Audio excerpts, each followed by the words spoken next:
body, you see. I'm a messenger. Well done. So fully drop into that body. Feel yourself in that physical body. And then connect it to the memories and tell me more.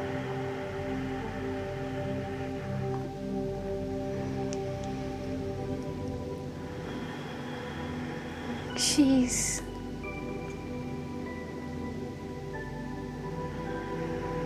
made of light. She's sometimes constructed of an earthly body when she needs to bring a message to somebody who needs to see her in that form. But she prefers to be floating as light energy of the golden ball of light which travels around the globe. And she chooses to show herself in the form of a blonde, young female with rosy cheeks and blue eyes, and she is in church a lot. She puts her hand on the people's shoulders when they pray, and sometimes they like to see her with golden wings, and sometimes they don't need that. Sometimes she's just a sparkle, and she dips in and out of this life on earth, travelling around the globe, sensing the need for compassion and connection beyond the earth. And that's the simplicity of her role. She is a golden ball of light which travels among the stars and plays just outside Earth's atmosphere.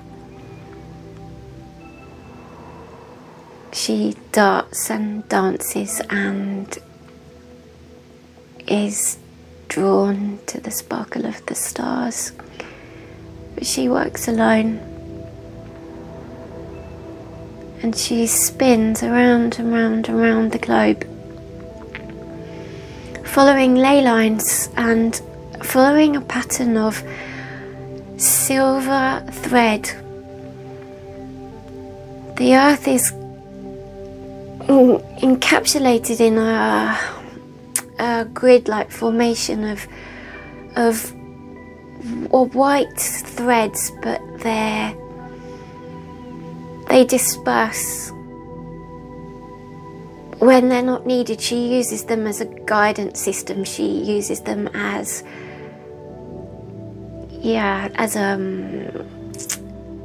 it's a way to potentially navigate around the globe. Yeah, she's the speaker's eye, and then I can drop down further into seeing this. So, okay, I am in her body now. I'm not watching her anymore, and how does it feel? She's beautiful. She's just energy, sparkly energy, the sparkliest energy ever.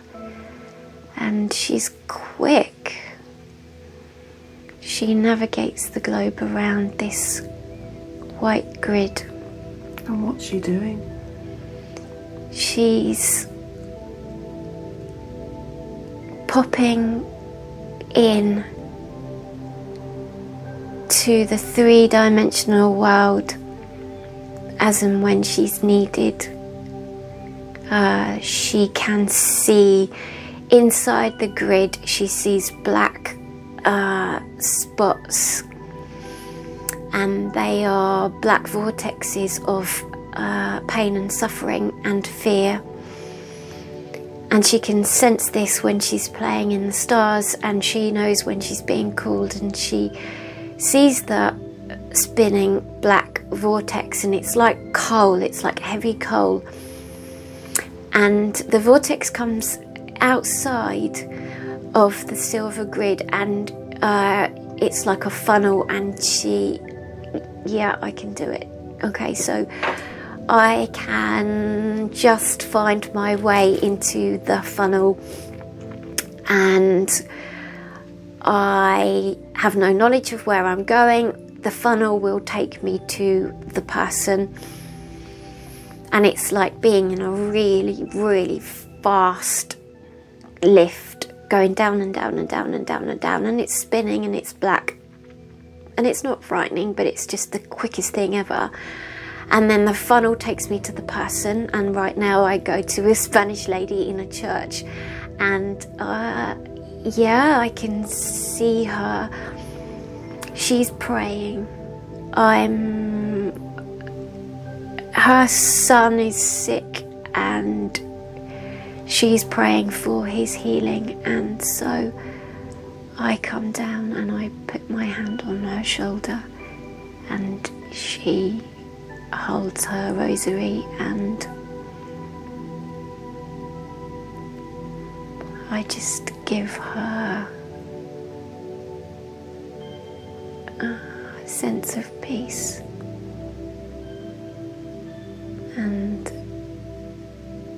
her son is not going to live, so I give her a sense of belonging, because her son grounds her to this earth, and she needs to remain grounded here because she has responsibilities to her other children and to her husband and to her community, because she's a good person. She's got a kind soul, and she reads to them from her Bible, and she's needed here, so I need to keep her grounded on this earth.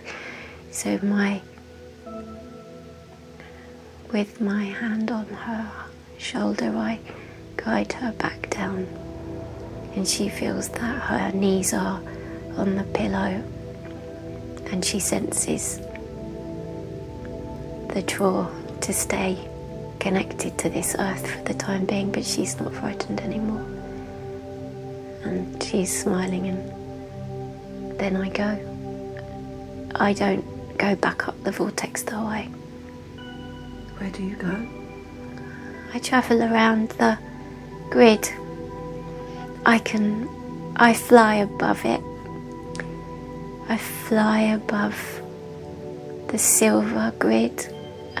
It's like a scaffold around the globe. It's my mapping system. Have you always done this? In this life, yes. So can we go back to where you were?